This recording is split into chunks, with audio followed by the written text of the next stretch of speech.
In the following video, we explore what is old emotion or somatically held emotion. How can we work with it and process it? How does it relate to the path of classical awakening? And we talk about the multiple self model and how we can use the insights of non-self to explore and eventually create a kind of home for these various selves. This is a longer video, so if you want to skip to any particular part, the timestamps are in the video description below. Enjoy and let us know if you have any thoughts below in the comments. Hello, dear Mindfulness Collective. This right here, right now, is the joy of being a live stream coming to you live from Brooklyn, New York. So folks, very excited about today's meditation for two reasons. One is that I just guided a meditation with a student that I was like, this is really fun, really interesting, getting into the multiple self material, but really in a way it's introducing whatever particular self is arising that feels challenged or feels like it's under-resourced, introducing it to the kind of beautiful world of insight that we have access to. Because often those selves don't know about those lessons, even though the lessons of insight, the lessons of the material that we explore and have fun with has impacted us greatly. It hasn't necessarily impacted every self that's particularly arising within us. So I'm going to try to go over that in detail. What do we mean by old emotion? What do we mean by emotion? What do we mean by a self? What do we mean by these the multiple selves, these different selves within us? So this user on our streamentry, ab_Heisenberg says, can anyone point to resources regarding letting go of tension accumulated in the nervous system? So tension, but I think they're referring specifically to emotion, accumulated in the nervous system. So we're talking about emotion held, aka somatically held. I have a lot of bodily blockages of emotion, and I have that have bubbled up, and I can't get past them. So I want to answer this question in two forms. Like I mentioned, one is, of course, guided meditation. The other, of course, is through questions. So right now, if you have any questions about anything I've said so far, it might sound like I'm going to cover these things, but I promise you the likelihood that I'll forget is more than zero. So if there's any particular piece that's of interest to you, please just note that question. If questions arise during the practice, these are actually often important. So we want to get used to allowing the system to track questions and to not let those go. That's one of the big practice accelerators for me that happened in my development. Was I had been learning from books and sort of forums, or actually at that point I wasn't looking at any web forums. I was learning from books mainly. And I would just shelve my questions. I learned that if you had a question, you search through the book, there's no answer, then it must not be a good question. That's at least what my mind told me. So the big change was when I recognized that the questions I had, even very fundamental questions like what is emotion, are pretty important. Pretty important. So any questions that are arising while you are practicing, let's be sure to remember those, and I can try to answer those after the guided meditation. Because we're going to be doing a guided meditation, I'm going to encourage you to find a way to hold the body still for the duration of the sit. What that's going to mean is you want to arrange the body well.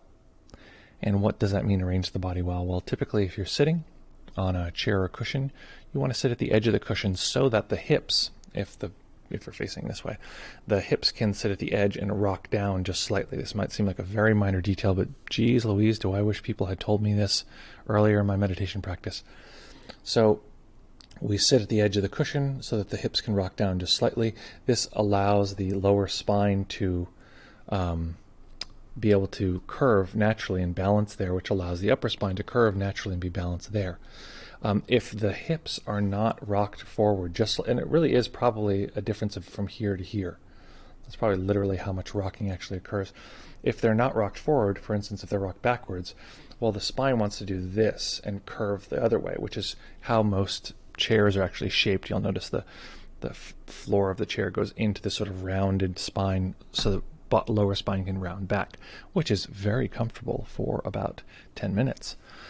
And after that, it starts to be quite uncomfortable. So since we're staying still, we want to be sure to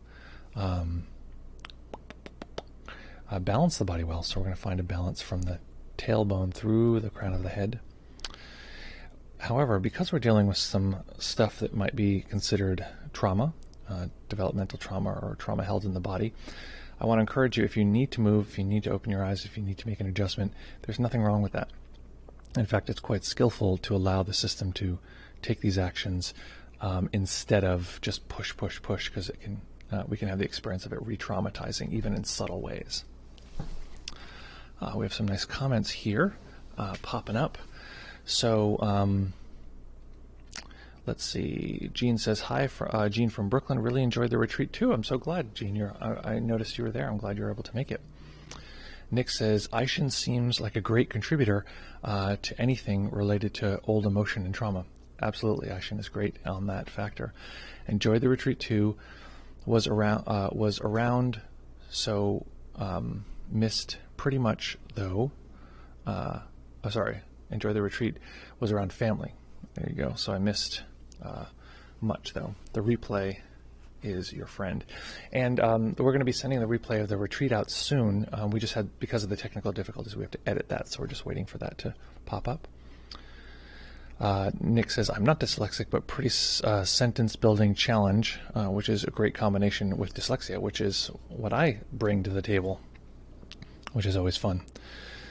So folks, wherever you are, whatever condition you find yourself in, find a nice comfortable position that you can maintain for the duration of the sit.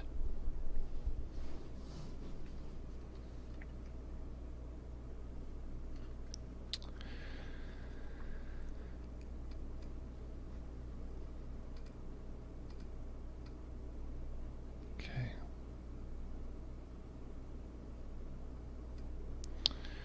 And when you're ready, we will begin.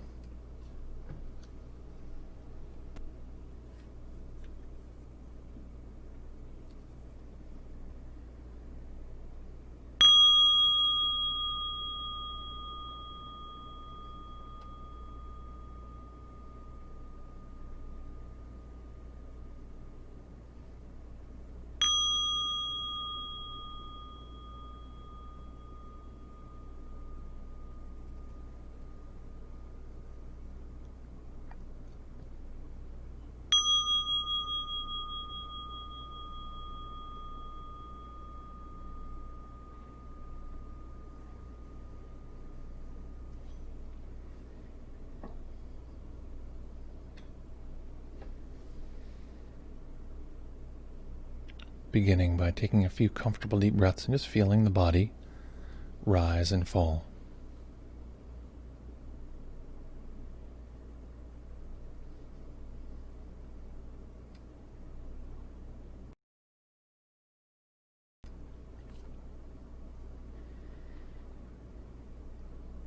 Each time we arrive at a meditation, we arrive with the momentum of all of the previous moments.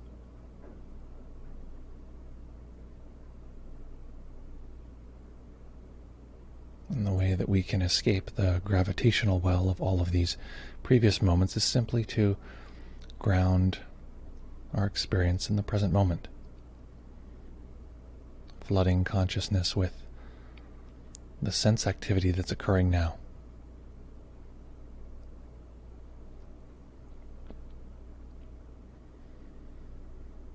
In this case, we're going to become aware of the body,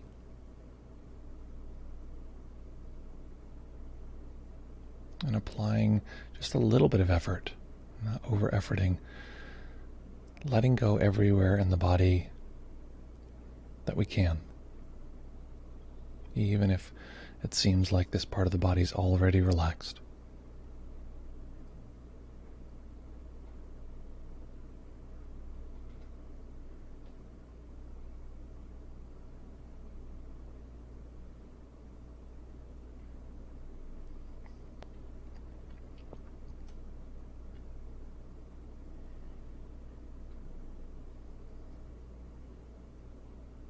And gathering our awareness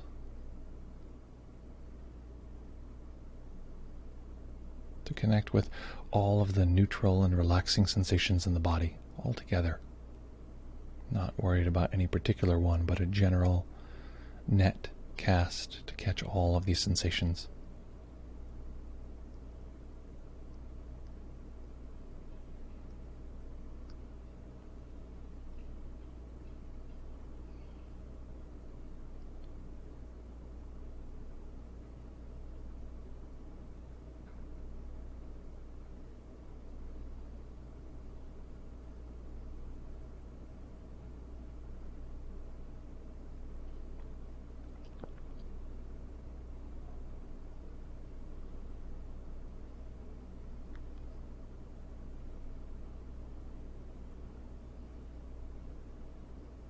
If we have our own samadhi practice, what we use to balance and settle the mind, we can engage in that now.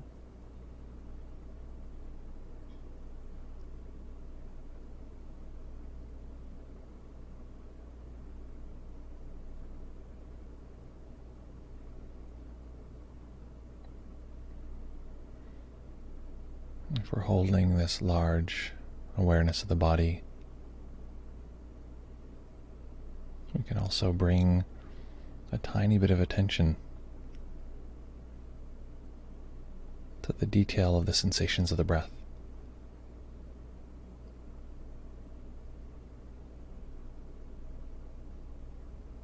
Not losing sight of the whole, simply allowing a bit of knowing of the experience of the breath.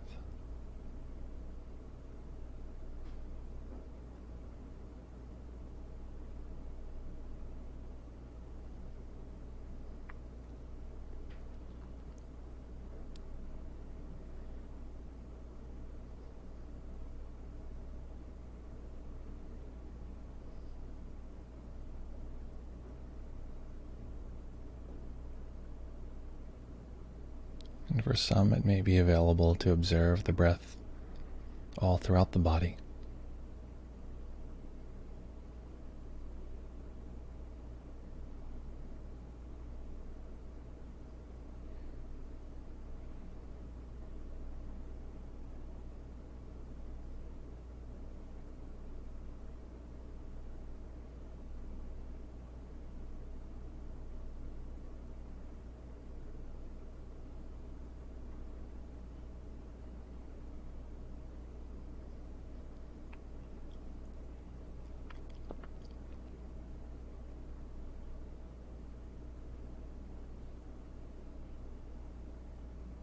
So we're asking our mind, how could I relate to you in a way that would allow continuous awareness, unbroken continuity, in contact with the senses, knowing that this is an ideal, but it's natural for the mind to be distracted at times. There's no need to fight nature.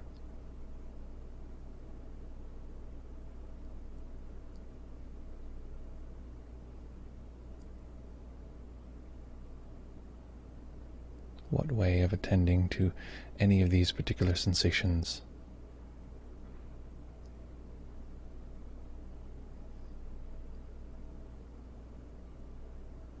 What percentage of a large open awareness in relationship to a somewhat more focused attention would bring a kind of equilibrium?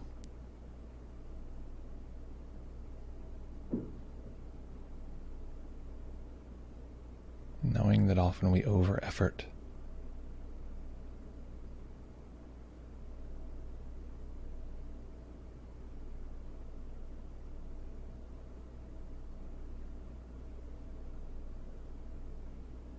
Letting intuition guide us to find a balance of mind.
And without letting go of any of the stability we've cultivated,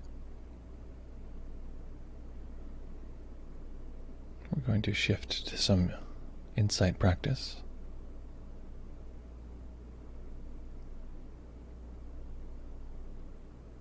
So let's introduce our system to something we may be more or less familiar with. Just a wide open awareness. One that gobbles up and expands past the edges of boundaries.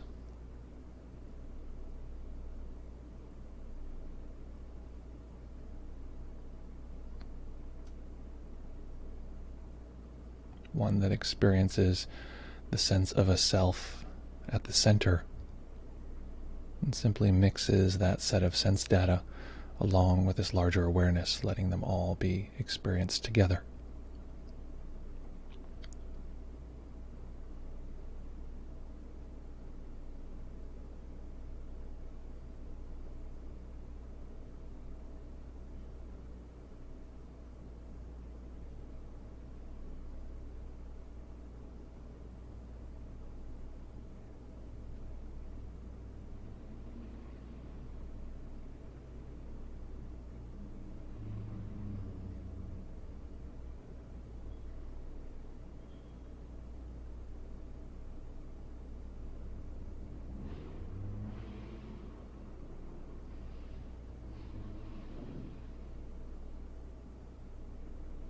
Often the mind can want to hold on to create stability.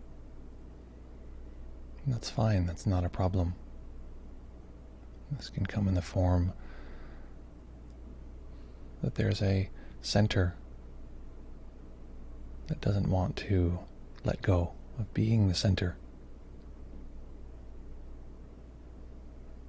That's fine. That's nature.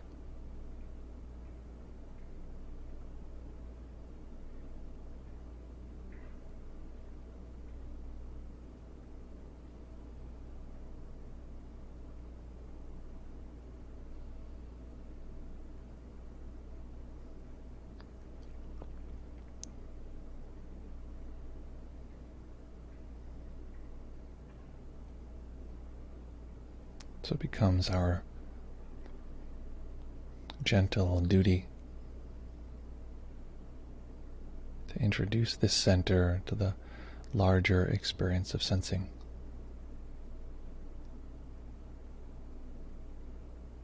Recognizing that the center has its own time speed, time frame. It may not want to be introduced quickly.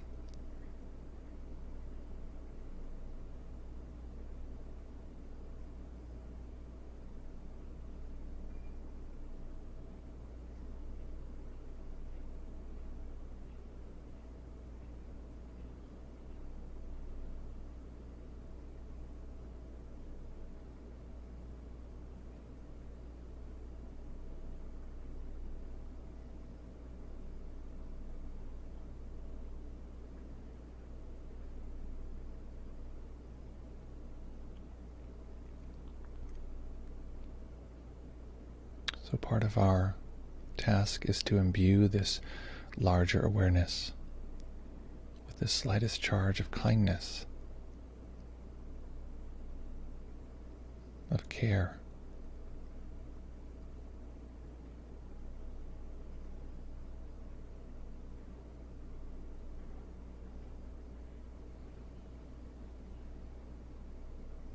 Letting whatever it comes in contact with feel the silvery glow of compassion.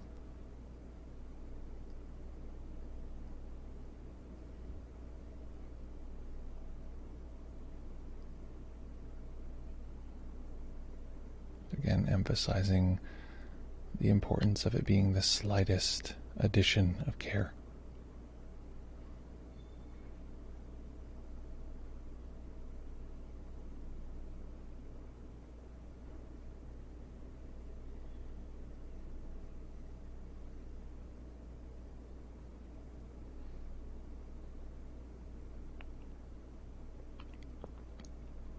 The less we effort, the more subtlety we can detect.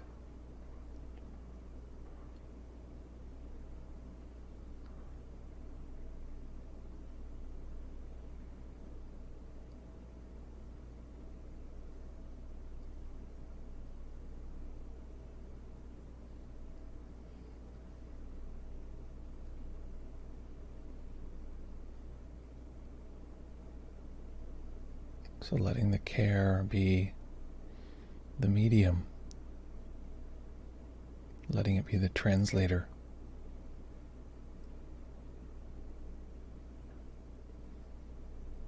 Letting the care be the guide that shows this center, this particular self.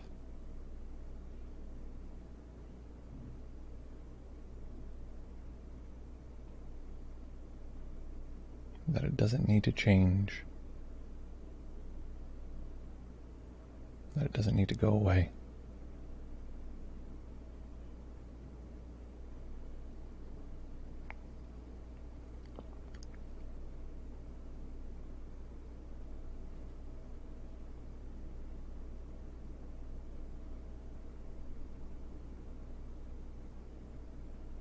That if it feels comfortable, it can have space to expand.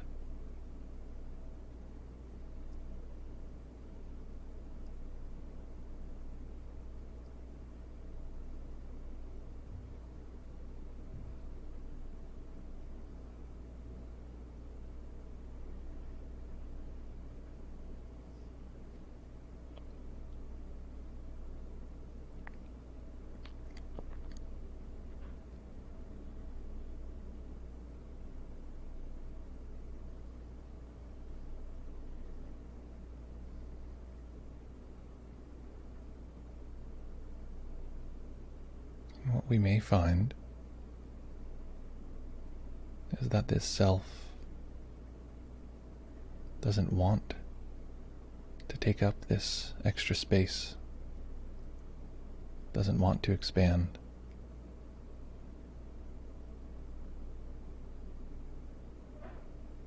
And it's important that we recognize that that's okay.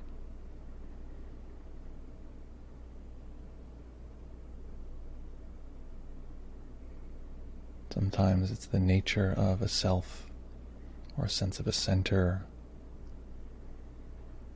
or a part of us that may feel more vulnerable.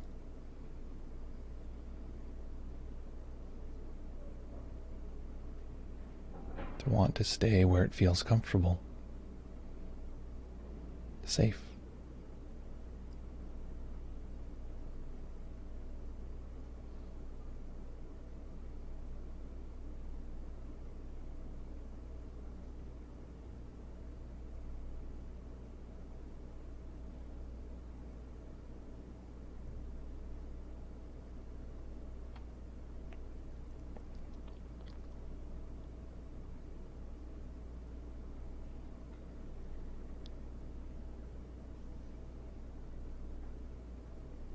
So introducing an element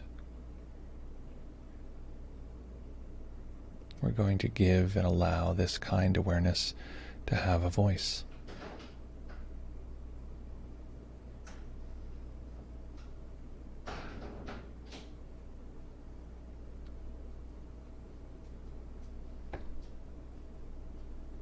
Letting it introduce itself.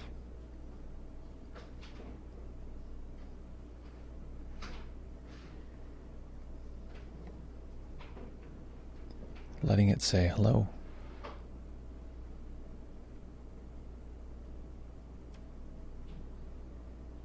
And perhaps saying some kind phrase of acceptance. I see you. Or I understand. Using our intuition to find the words that might meet this self with the deepest compassion.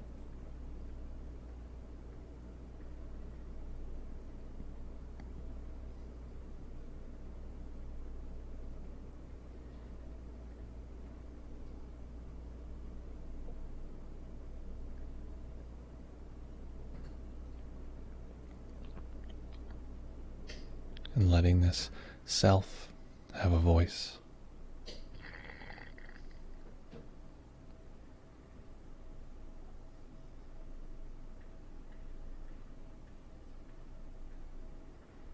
Less concerned with the content of what it might say, the tactic it might use, such as distraction or planning, judging. What is the underlying need the self would like to express?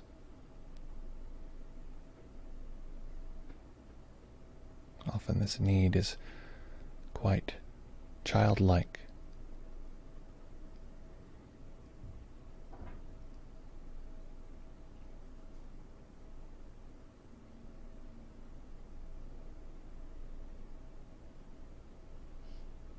Maybe it says, I'm scared, or I'm angry, or I'm sad.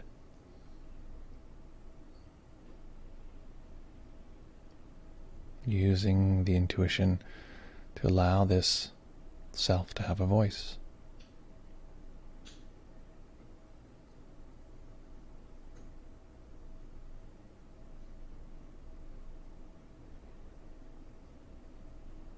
Noticing if giving this self a voice creates resistance, some other part of the system saying, this is silly, this is dumb.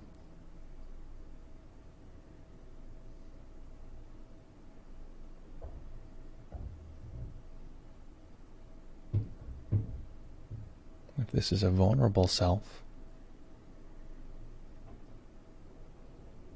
it's likely there's some other part of our working model, some part of the mind, some part of our emotional system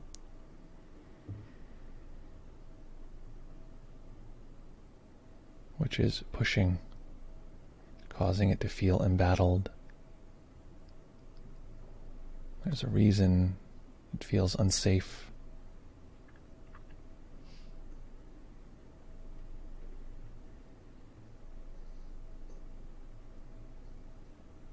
And we're not looking for any psychological content, any story from the past.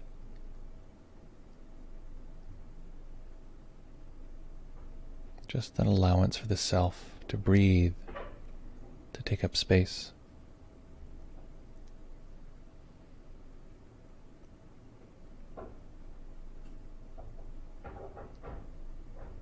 An awareness of, and a setting aside of the part of us that says there shouldn't be a self, or there shouldn't be this self.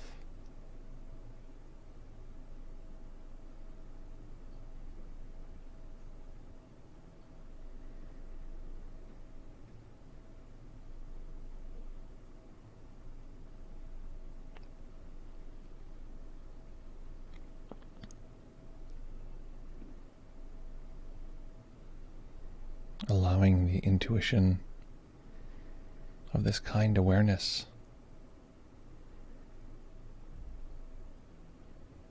to see what this self needs.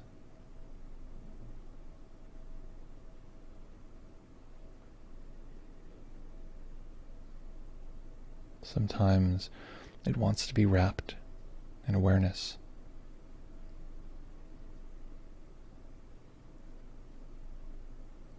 Sometimes this can feel like too much.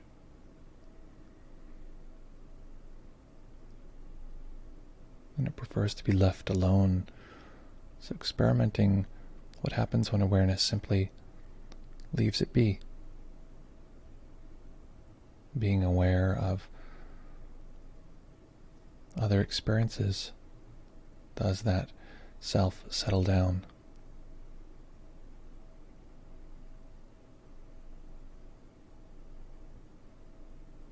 This can often be why we love and explore our insight practice, because it actually causes these parts to calm, no longer needing to respond to the pressure of being attended to.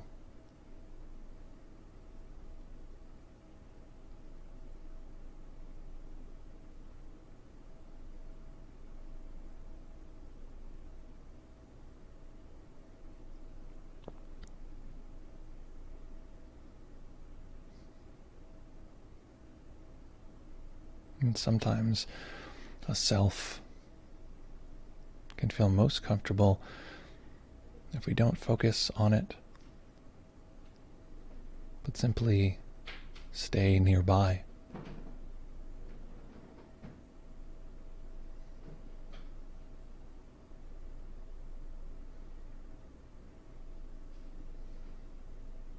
Being aware of some experience, some set of experiences,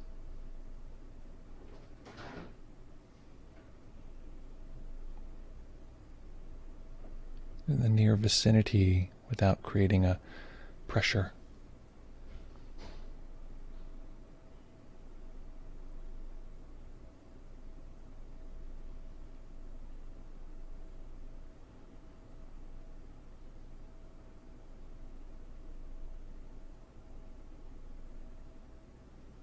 So knowing that this dialogue needs to unfold. At times the self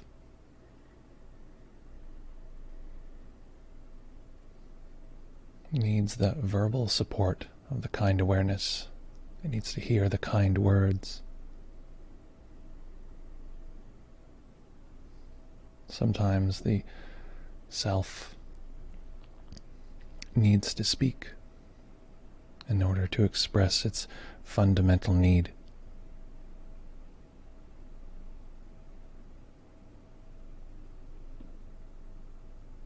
Sometimes the self wants to be wrapped in awareness.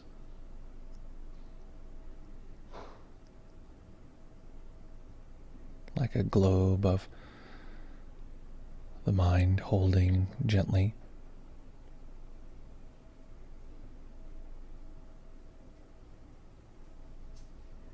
And sometimes it feels most comfortable if the mind simply lets its awareness expand beyond it, away from it.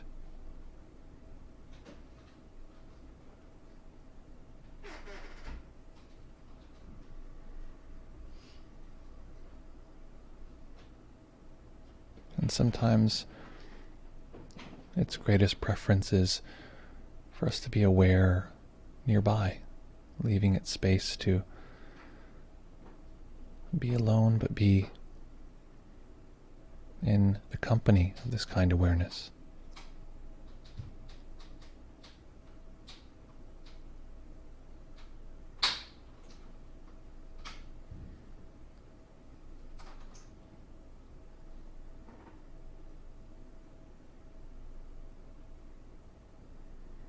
Knowing that this is an ongoing process that needs to unfold in its own time. Seeing if the kind awareness can recognize the time that this self needs. It may not be what's wanted or what we think it should be, but just touching into what the need is.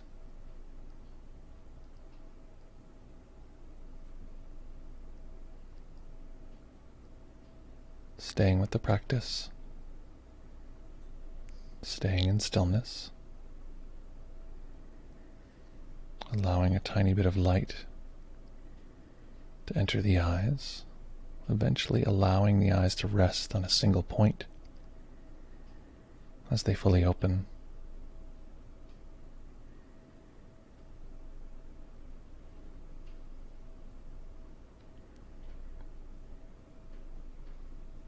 Recognizing again this process as one which is ongoing.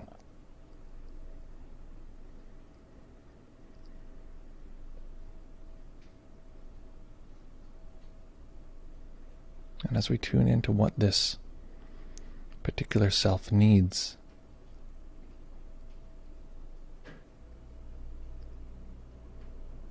letting that be the teacher. Letting that show us how we might approach this part of us when we're off the cushion in life. Perhaps in our next practice.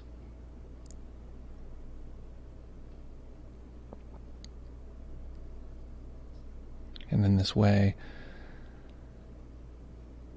allowing our experience to be the great teacher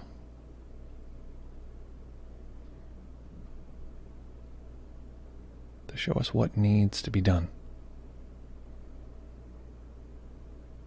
Clearly showing us a direct path.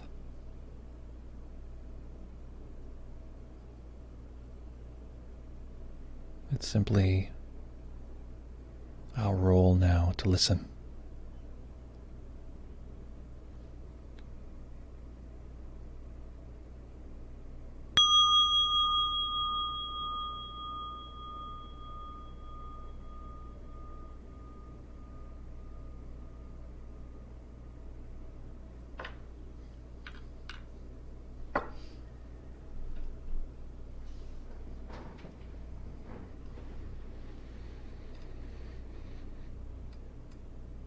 Okay.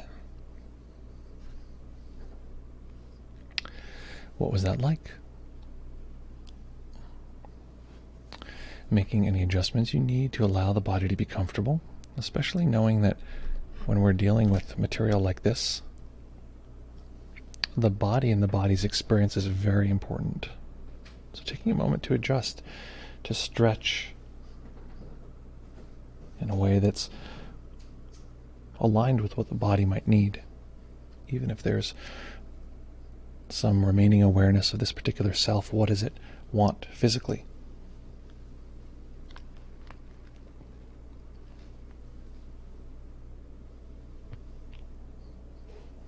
And making any other adjustments you need to allow the body to be comfortable.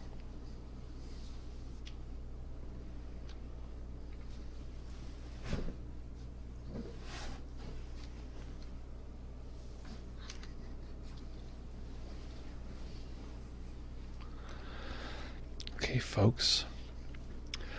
So what on earth was that like? What happened and what are you like now? Lewis says, I find the instruction to use the smallest change of something really interesting lately. It seems to allow a much more stable experience. No more bearing down with concentration and furrowing the brow. Yeah, there is this thing that I feel like there is a place for kind of like heroic effort and like efforting, and I think we completely overestimate where that belongs. It's sort of like a 3% scenario where every once in a while we'll really need to bear down, but 97% of the time it's actually seeing how little effort we can apply and still have the system be continuously sort of tracking whatever we're trying to doing whatever we're trying to get it to do. Veritable Vagabond says, quite relaxing. I wonder, how do you know the meditation is 30 minutes? A lot of practice. So I think you mean, how do I know when to end the meditation? Well, two things. One, I typically end at 25 minutes. So when it becomes 30 minutes, that means I've gone over. Or do you actually mean for yourself? Either way, it involves, for me or for anyone else, it involves timers. So you'll notice there's a timer on the screen. I have my timer of the recorder that's going at the same time. And so that's how I do it. Having to guide this stuff a lot, opening my eyes and observing what's going on. Usually if you're teaching a class of people, you need to, every now and then check in and look at everyone in the class, because people's body language tells you a lot about what's actually occurring internally. And so you can adjust the meditation based on that, which I don't have the luxury of doing here. So I have to sort of imagine from my experiences with other people what I think is going on. Use my psychic powers through the medium of the internet to see what's actually happening. I have all of your webcams. I have a display. It's like a what is it called? Like unwilling Zoom call going on where I can see everyone in the world. Just kidding. Okay, so Monista says, the sense of self that I was working with is like my main sense of self. And I want to emphasize here, so I'll finish this. I've been in a retreat for a while, and I would like to ask a Zoom question. Excellent. So let's crack open the Zoom here. So I want to respond to that already, but let me open it. I don't even have the Zoom open. So I want to respond to that already because what you said here, the main self. So I wanted to guide that so that it could be used with any particular self, or our sense of the main self, the one that says it's always there and continuous. Here's a pro tip though. Every one of the selves says it's the main self when it is active. It says, this is me, this is how reality always is. So just know, just because it's saying it's the main self does not mean that it is the main self. It just means that it's a self. And it could be that we often have sort of default selves that we tend towards. Okay, so I've cracked open the Zoom here, so if you join, we should be able to see you here. Okay, let me know if you need any more support getting in here.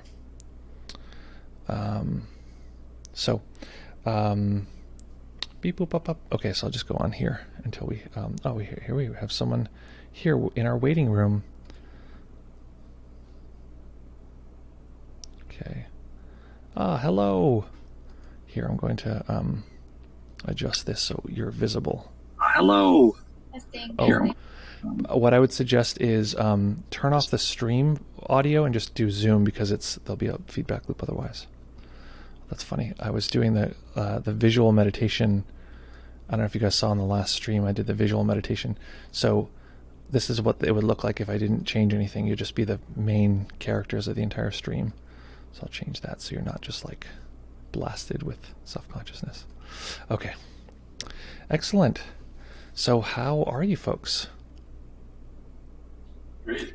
Yeah, doing really well. As I mentioned, been doing a retreat for a little bit, and I guess that meditation was good, especially right now, because that like main sense of self or whatever that's coming up, it's like I guess I want to get into like what it was personally like for me, because I'm kind of confused about it. Sure. Basically, like, this sense of self wants to feel like one with awareness, and is like frustrated and doesn't know how to do that. And so it's like, yeah, it's just like back and forth, like aware, like I can definitely feel, and it's like the sense of self, like me, like this the person who I'm identifying with right now.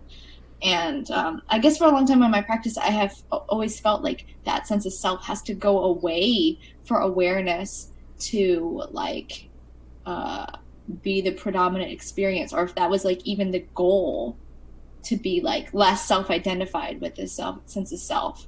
So like that sense of self wants to do that, but doesn't know how to. So yeah. Yeah.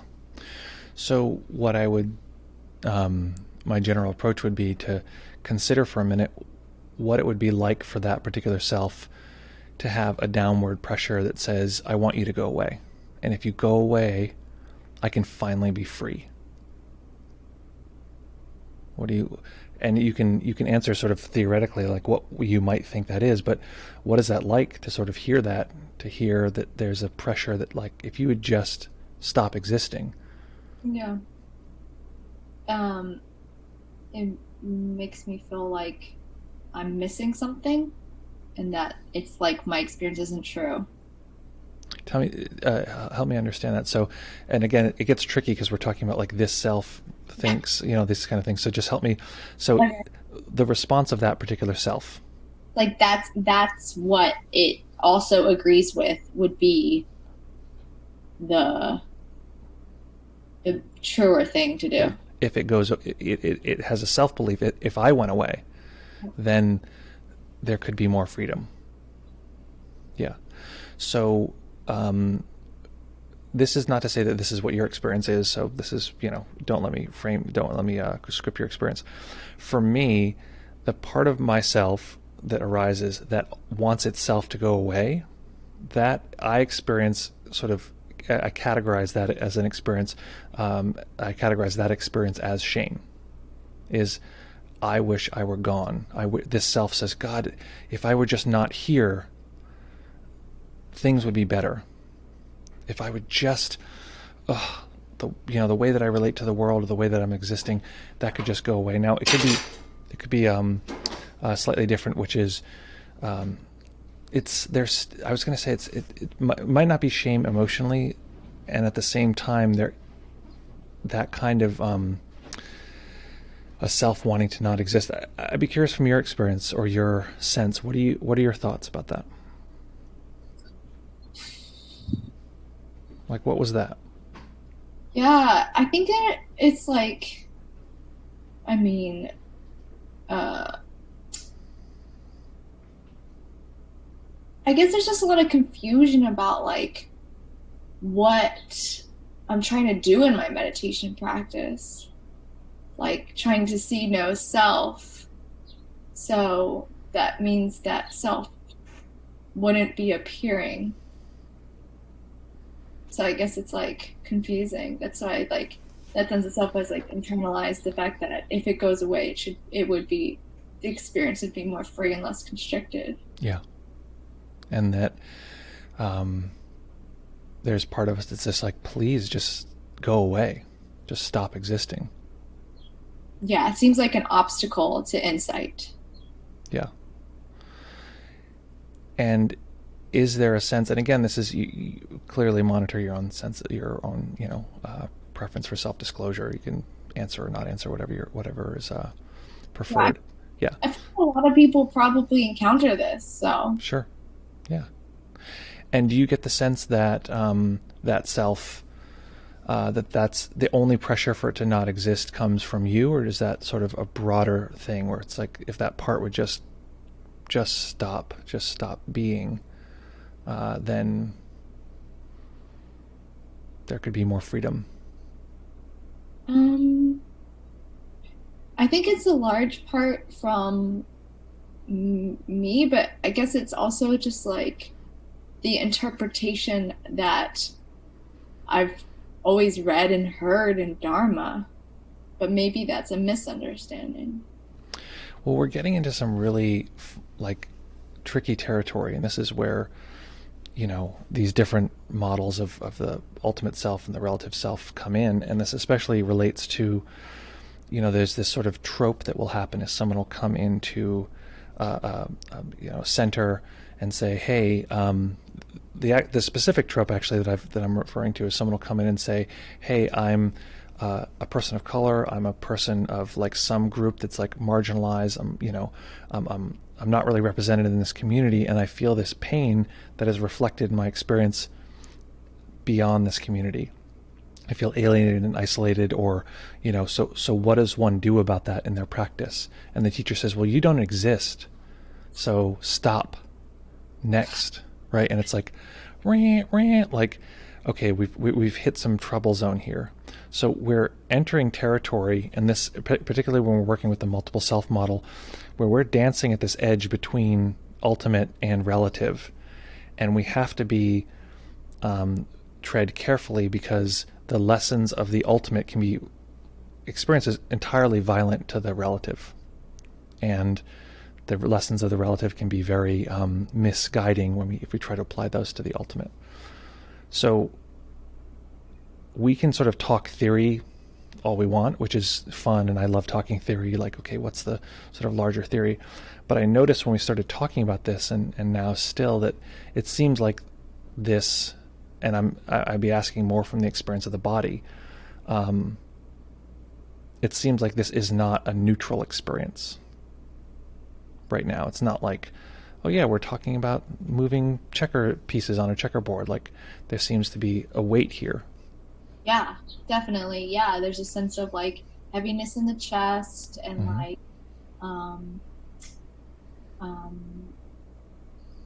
yeah, lots of like wishing to cry. Yeah.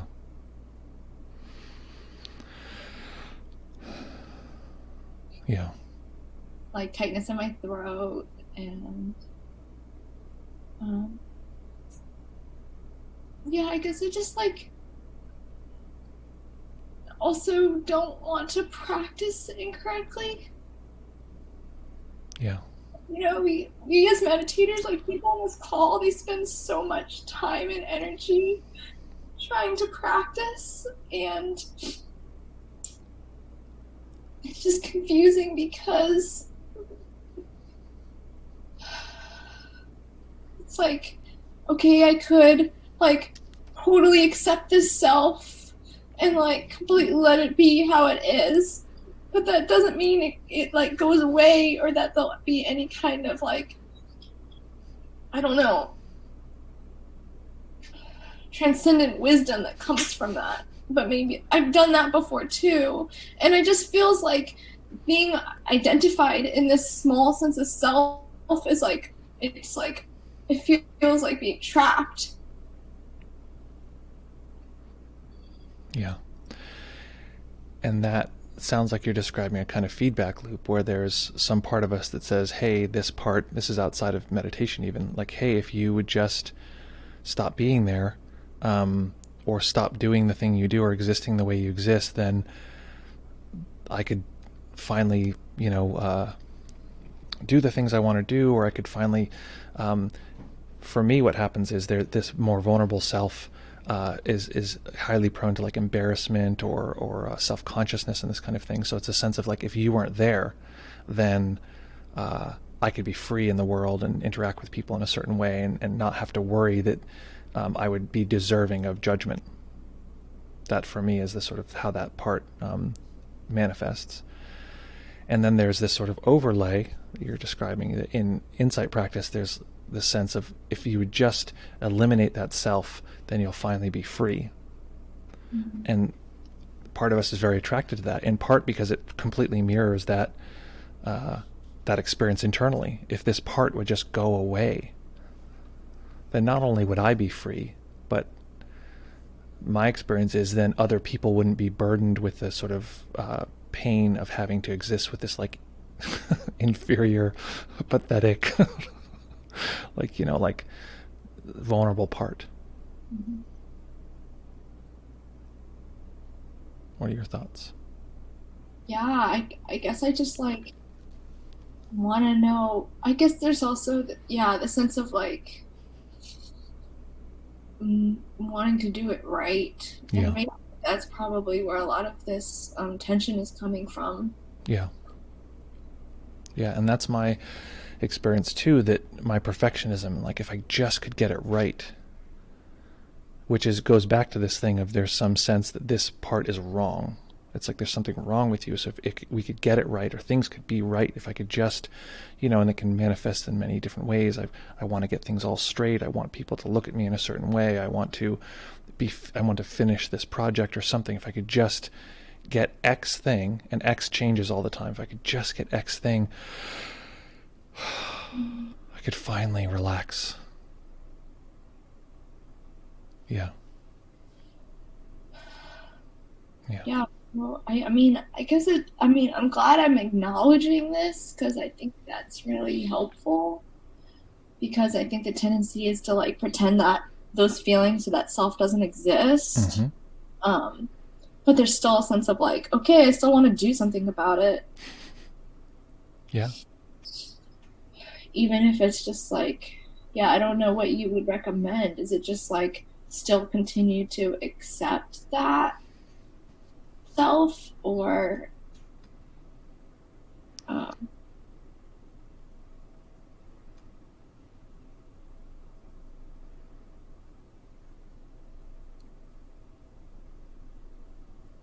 well, yeah, I didn't want to interrupt you. I wasn't sure if you're yeah, I just don't know, like, I mean, that so you're talking about like needing that need says I want to go away. Yeah, and I think that part of what we're talking about a couple things here, and this is again where it comes, relative and ultimate. From an ultimate sense, it's just like, it's just sensing, develop equanimity, you're mm-hmm. good. Like stop thinking about this. And I was mentioning this on the thread in our streamentry, but what can happen is that people can actually potentially even move through first path with and ignore all of this stuff. It's just like they pump up their perception to a certain point, and I find that this is, again, this is anecdotal, but it's particularly true for folks who have a lot of testosterone in their system, that they can flatten emotion to the point where they can have really intense insight experiences, and then there's a sense of like, great, I'm finished, all done. And then there's this sort of nagging thing that sort of keeps coming up, and all they need to do is just deconstruct that goddamn thing, and then they could finally get through. And deconstruction has worked beautifully up to this point, so it's very confusing. Why is it that this piece won't just go away? Yeah. So we're navigating a bunch of parts here. One is, how this fits in terms of practice, but also how do we, in this specific case, what's to be done. And I think that there's a variety of things. But I wanted to ask you, you said, do I on one hand either continue accepting the self, or on the other hand, and there was sort of like, that was where the question is like, well, I don't know what the alternative is. That sounded like, yeah. So I would just turn the question and ask you, what is the alternative to accepting this self? Is there some other thing that there's a sense of like, Yeah, I guess this the other alternative would be to deconstruct it and stop believing in it so hard that it is one way or not the other way. Yeah. Yeah, and I think that such a funny conundrum, because it's both. It's like, it's both self and not self. I mean, I think that that's probably, a more accurate descriptor, because people will often say no self, and then I'll sometimes say, well, let's correct that a little bit and say non-self. But really, and again, it's like, I'm not trying to say this is like the best language, because every language fails as soon as you put it in application. But it's both. It's that self, that part needs to be, or ideally will be, accepted, and that its needs can be met. And with that, we can also see through that self is not a continuous, ongoing sort of fortress of solitude that needs to be protected and fortified, and it needs to vanquish its enemies and amplify itself, etc. So it's a bit of a mix between the two. And partially sometimes the question comes up, well, then which one do I do first? Like, great, okay, so it makes sense. On one hand, I need to, follow the sort of path of non-self, and on the other hand, I need to have deep acceptance and, allowing of this experience. And I can't say which one is better to go first, because ultimately, from my perspective, it's really the same process. And what I've found, especially with the kind of practical Dharma movement, that there's sort of a zeitgeist often. It's like people generally think X. There's this sort of general thought that, and it's sometimes not usually stated explicitly, that if we take the insight path, then that'll to some degree just solve our problems. And from my perspective, it's actually that we want to be very aware of the entire field of material, because then we're deconstructing all of it along the way, or working with it along the way. So generally what I recommend is, in a sense, you're asking, how do I have a hierarchy? What do I do first? This seems like it's coming to the foreground. Is it skillful to say, okay, sit aside for now, I actually want to do this other insight material, or is it best to shift my entire attention over to this experience and work with this for a while, and then potentially come back to the insight path? I typically just recommend both. And the multiple self model is, you could tell the work we're doing today is insight practice. It's not, we're not just talking about, past experiences and that kind of thing. For me, ideally, our practice is robust enough that we can take any insight practice and recognize what is the nurture positive side of that. What is the way that we can enact that in our motor system? And for me, the multiple self model is the analog. It's the married couple to non-self. It's the way to experience non-self in a way that allows us then to navigate the world a little bit more fluidly. Because often what can happen is someone will have a very, very deep experience of non-self, and it'll be very confusing as to how the hell to navigate the world. Like how do you take the kids to school when you don't exist? That's always the question. So this is Raquel and my answer to that. This is what we typically suggest. Now, I'm sure there's a lot of ways that one can go. It doesn't mean that this is the one true way or something like that. But for me, this is the range that we're playing with. So I'll just answer briefly, because I also don't want to we can talk about a million things. So I don't want you to feel like we're stuck on one topic if you prefer. But on the transcendent side, to experience non-self, one of the quickest routes to get there, and this is why the sort of the duality I think is often flawed. The quickest ways to get to a very clear experience of non-self is to observe self. There it is, right? You can right now, and this isn't something theoretical, right now you can look at what is the experience of self. What's coming up right now for me is that self is sort of organized here. It's sort of the world is happening to it. It's sort of spatially oriented within the world. I'm the I is the main character. All of this stuff is happening to the I, right? Just noticing that, and noticing that within the context of all of the other sense data. And if you may be able to notice this now or not, or it might be easier to do in practice, but notice, okay, there is this sort of central sense of self, and then there's also all of this other data.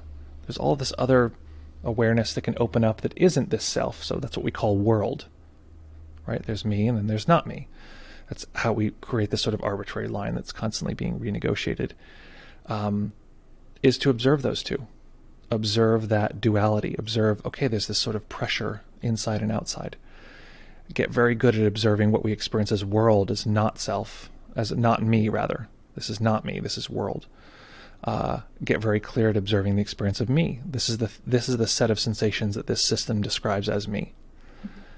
Get used to start noticing something subtle, which we usually don't, which is things that seem like maybe they're both, or maybe it's neither. Oh no, that is self. No, that's self. No, oh no, that's world. And these pieces will just be shifting and moving. And we can understand, this is one of the reasons why, one reason why maps are like terrible poison, right? Is because our understanding will exceed our experience so dramatically that the understanding keeps telling our senses, stop paying attention to this detail. We already know this one, stop. So showing our system over and over again, this experience of self, oh, it just shifted slightly. Oh, it just expanded slightly. Oh, the system treats pain as though it weren't me. All these body sensations, oh yeah, that's me, those are mine. Oh, but this pain, oh, not mine. Watching it make this weird negotiation over and over and over and over and over again, it teaches our senses, it teaches, the body mind, the truth about what is this imagined hologram of self. So we don't actually have to see non-self, see self clearly as it's forming, as it's shaping itself. Our sense of world, watch these little bits and pieces, and that actually helps, and actually completely, is, for me at least, is the path to have a very clear sense of what our experience of self and non-self is. So that's the insight path, and in a way that's the easy path. It's almost just like we put things in place and then that works. The other side, though, there's a way in which it's like the most heroic battle we've ever faced, because there's these parts of us that don't have a place that they can feel safe, and not only is there this part of us that doesn't feel like it belongs or doesn't feel like it has a home, or doesn't feel like it can rest. That's one of the hardest parts, is these different parts feel like they just can't rest. It's like, they're working so hard. So part of it is just to become aware that they exist and start to notice that the pressure on that self has been internalized. So it's possible that, and it's likely that as early, very young children, ages 0 to 3. We get some sense that some certain emotional experiences are not okay. They're not safe. And so the body compresses those, puts them into somatically held places in the body. Over time, we learn not to feel those feelings over and over and over and over again. And until they're felt, they're just going to keep coming up. And, we've cordoned them off so sufficiently, so perfectly, that they only come out in the form of like intense addictions and, like lashing out at people we love, or, doing behaviors we really wish we wouldn't necessarily. So it works up to a certain point, and then it just completely stops working. So it's to recognize that in order for that part to feel this pressure, that it's not valuable, or it's not worthy, or that it shouldn't be there, or if it just got something right, it could finally be acceptable, that means there's another part, potentially a full other self, telling it, you're not valuable. If you would just go away, then we would be free, or I would be free. And my experience when I've talked about this recently, like when I discovered that, sort of really noticed this other part pushing down, was a lot of anger at that part. Like, what the fuck? Like, you're the one, like, you're inside me doing this? Like, that's really, yeah, now you need to get the fuck out of here. Like, that was my experience, was, okay, now I just reject this part.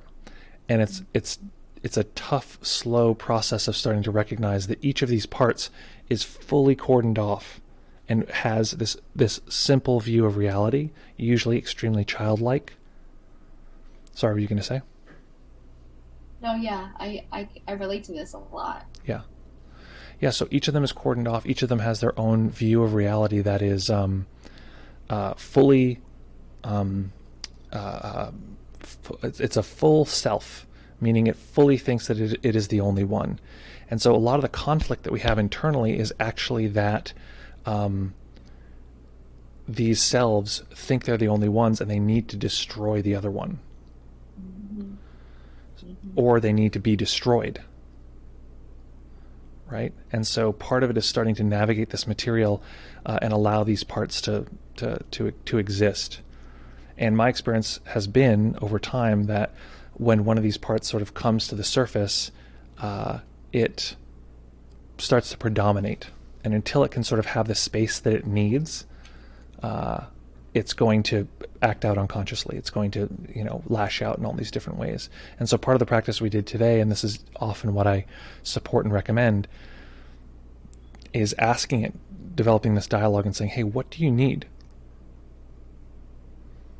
Sometimes it doesn't want to be asked that question, and you'll immediately have the nice thing is you have immediate feedback.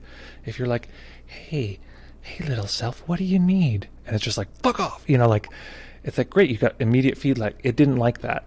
That wasn't helpful. So maybe it's something else. From a meditation point of view, typically what we're used to is meeting these parts with a way of holding them in awareness. And that is a sense that will resolve everything. Sometimes it needs to be more explicit, like a voice from the kind awareness, or sometimes it needs to be more explicit, like a voice from from that self. That voice to say, I'm angry, or I'm sad, or I'm scared, and letting that voice speak, letting that voice have space. And often when I say let it have space, it means literally that we sort of hold it in one part of the body. It's over here, and we never really allow it any sense of exploration. And part of what we're doing today, we didn't really get into it that much, was to start showing it the sort of pantheon of insight that we've accumulated in our more sort of high-minded self, or the sort of insight self, the kind awareness, the sort of non-self self, or the wisdom self. Showing it, teaching it slowly over time, like, hey, did you know that actually there's a lot of movement and change and space for us to hang out in and absorb? And it sounds very, there's something that sounds almost very like pedantic about it, like treating this part like a little child, but it's sort of, that's a pretty good metaphor in this way. So I don't know, what are your thoughts?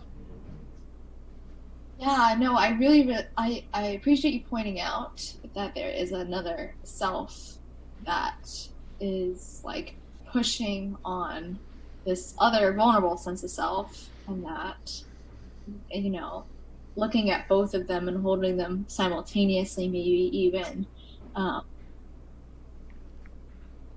within that loving awareness, it's both nurture positive and insight, because how can you be both two people at the same time? I mean, that contradicts the sense of one main self. So that's interesting, because I think it does meet both needs simultaneously. The other thing is, I don't want to take up too much time in case there's someone else on the Zoom or have other questions, but my wisdom self said, ask Wanish this question. His Sangha, he'll help you. Oh. Yeah, thanks for being such a great spiritual friend. Yeah. Thank you so much for opening up and just asking the question. I think that that's just showing up and saying, hey, this is what's happening, is so central to be able to move through and process this material.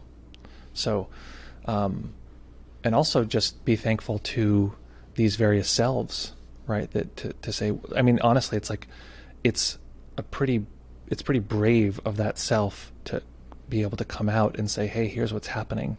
Here are my needs, and sort of express those through the sensations in the body. So just to have that gratitude, and also to, be respectful and not necessarily think like we should be this warrior that's going to like, kick, punch, stab its way through like, winning this battle. It's like, yeah, maybe you need some time to chill. I've been digging in this work recently quite a bit, and I'm like, I need to go swim, man. I need to get to some fresh water. You're in Baltimore, so you can go to Pretty Boy. I've been craving to go to Pretty Boy, and like swim in the drinking water, which is like, that's my like ultimate happy place, is like swimming and drinking water. So yeah, absolutely. Thank you. Okay, so I wanted to go over a couple things really quick before I jump into the chat, and I want to jump into the chat. So one thing, emotion. I'm just going to go through some quick definitions here. Emotion, body sensations in the body that we experience as emotional in nature. That's a very, dragon eating its own tail definition, but it's important because we don't want to pressure ourselves to fight, like, is it emotional, is it not? If the system reads it as emotional, we're going to call it emotion. And to just explore, but we are talking about body sensations, okay? Present moment emotion in response to our current environment tends to be light and effervescent. You can imagine like a flash of joy or a flash of rage. This is generally free-flowing. We generally aren't suppressing this in some way. Old emotion or somatically held emotion is emotion which we've learned over time is not safe to feel, so we often contract the body in some way, and they typically will feel like they're deeper in the body, typically along the central meridian of the body, this throat, chest, belly, this kind of thing. You can imagine sort of a primate sort of cowering from the cold and sort of tightening inwards, so that these places can be sort of, they tend to be central, and it's their life or death. So if they're central in the body, then we're likely to sort of treat them like life and death, like we're protecting organs. However, these sensations can be felt anywhere in the body. They don't have to be centrally located. They can sort of arrive anywhere. What do we mean by self? Self, I would define as a set of experiences that refer to themselves, a set of experiences that refer to their own experiencing as the center of the universe in some way, that they are the point from which reality is observed. And anyone watching this or listening now can check, okay, is there a sense that there is something here? Often I look down to notice, okay, that, yeah, there's a me here, right? And each self has this lovely feature which it says it is the one true self, and it's like a slideshow. It can flip from one self to another, but every time it still has the same quality of expressing, I am the one true self. So we have this sense that we've had one continuous self all the way since, birth, and therefore we must protect this one continuous self. We must, fortify and protect those vital organs, etc. So that's what I define as the definition of self. What do we mean by the multiple self model? It's starting to navigate and use the tools of meditation, in particular, this kind awareness, because remember, the selves can't view the world other than from their own, conical, like cone-like perspective. Awareness, though, can take in several selves or all the selves as various forms of activity, and it has this sort of ability to be outside of the fray, and you can check in at any point, is the system preferring? And if it's preferring, it's probably gearing towards the self. If it is not preferring and there's really no preference at all, it's probably contact with awareness. It's not just, ideally we don't want to be cultivating not just raw awareness, because awareness can be extremely neutral. We want to cultivate a kind awareness, not a lot of efforting on top of the awareness, but the slightest charge, so that we can begin to learn and soak into and train the system that this kind awareness is always there. And part of what we're training is that the system will, the kind awareness is a place that we could treat as home, and it's this ultimate caretaker. It's this intuitive part that can recognize what is needed even without having to cognitively think about it. It has contact with a more vulnerable self, and it can just intuit and say, hey, I see you, or whatever needs to be said.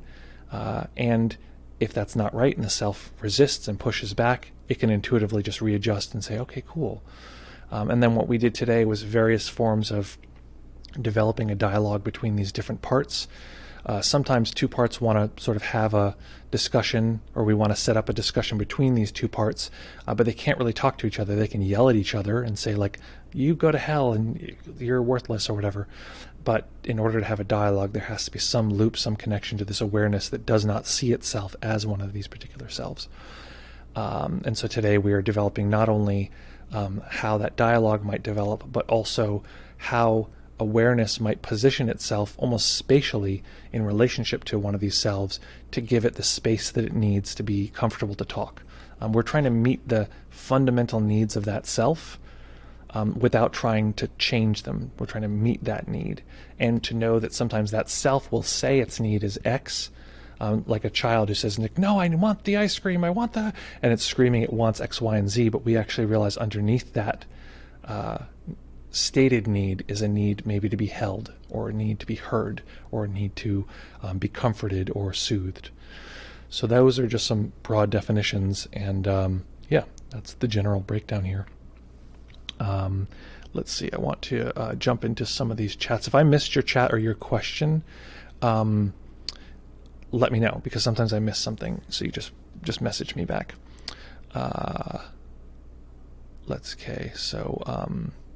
Nate says, so the part isn't going away though, right? Yeah, I mean, we don't want the part to go away.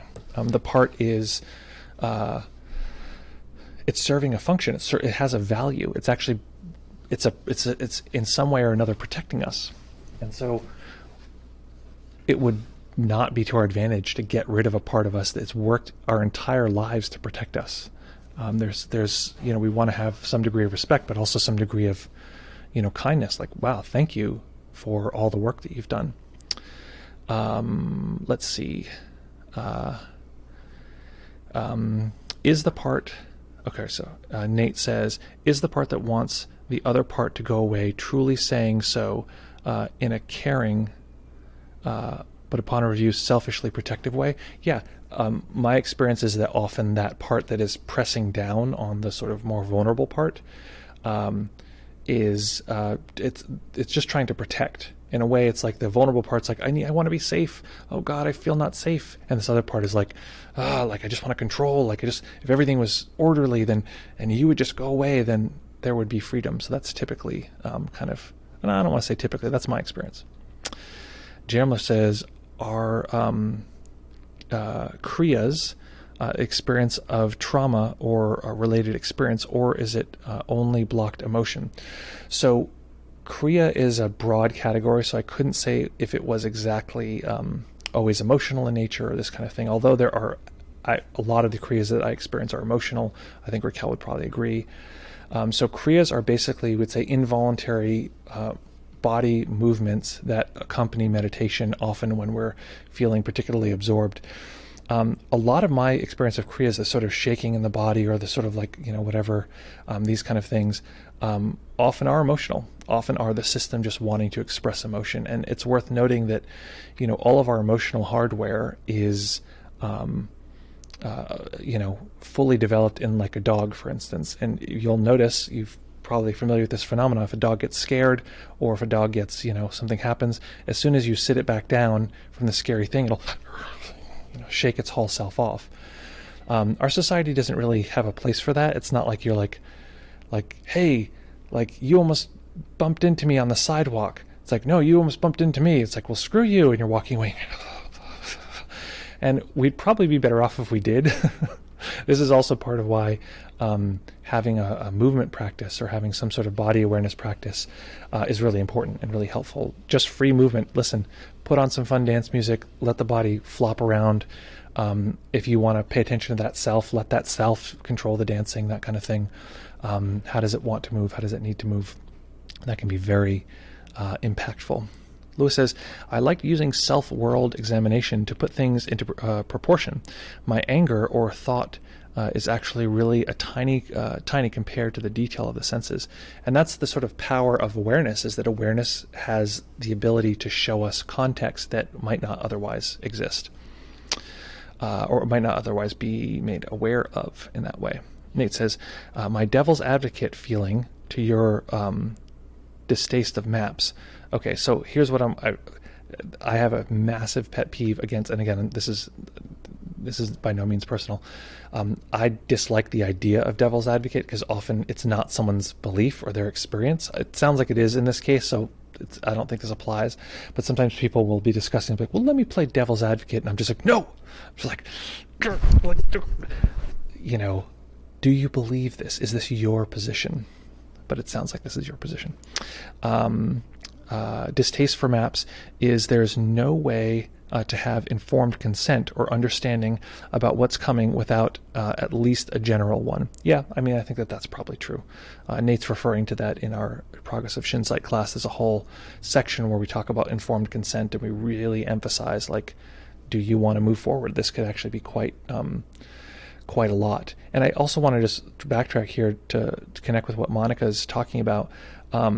My experience is that the material that you're coming across is, if there's some part of you that says this is not the path, then that part doesn't understand what the path is. The path is all of this. It's all the path. Now, there might be sort of a valid critique somewhere in there that says this is not insight practice. This is more in the realm of psychology. And like I said, this is ultimate and relative mixed together. That's what we're looking at here. So there's a way in which it is not clear insight practice, but if we're developing our insight tools the entire time, I really don't. I mean, it's to me, it's a little bit of a silly argument. Like, are we sure it's really insight? It's like you're cultivating a kind awareness to open up space so that this particular body sensation has the room to explore and find its underlying needs and have those be met, and letting like all of these pieces are pieces that we know through insight and that we can sharpen through insight. And it is a more narrative process than just like a, see, hear, feel, or just like a labeling process. But there's room for both. It's this idea that one needs to be, not exist in order for the other one to exist is sort of like, doesn't make a lot of sense to me. Maybe it makes sense to someone else. Let's see, Nate then says, can you give me a name for can you give a name to the second way? The first way was insight, I think. What was the other one? Okay, so I said there are two paths we could talk about here. One path is, insight, deconstructing, deconstructing our experience of self and world in order to have a non-self experience. The other side is what we call the multiple self model, and that's exactly what we've been exploring here, which, P.S., there's a whole playlist of guided meditations and talks on this on our YouTube channel, youtube.com/deepmindfulness2.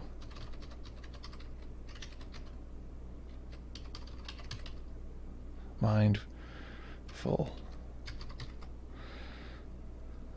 2. Hopefully that works.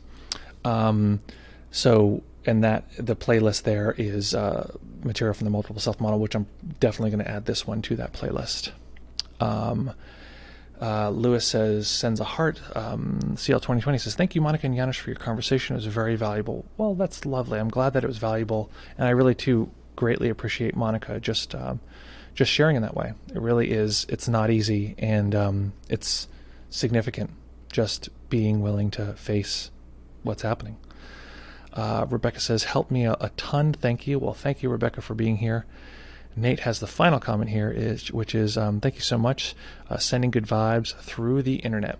So, folks, we'll be back here in this exact same place, exact same time, 11 a.m. Eastern, twitch.tv/deepmindfulness. We'll be right back here in fewer than 48 hours. You can count them down. 46 and a half hours from now, we will be back here chit-chatting like kitty cats. Folks, I have a wish for you. Very simple, very straightforward. My wish for you is simply that you are able at this point, right now, in this particular moment, to recognize that there are different pushing and pulling forces within us. One force wants a donut. Another force wants the experience that we've heard about around classical awakening or some deeper state that we imagine will resolve our inner woes. One part just wants to take a nap. And to recognize all of these parts pushing and pulling, shaping, as just nature, just different framings, different constellations, different movements of the same natural material and experience.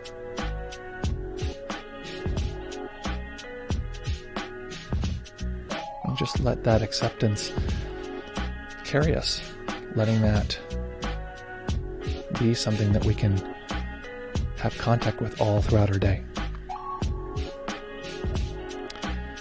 Take care, farewell, be kind to each other, and we'll see you all very soon.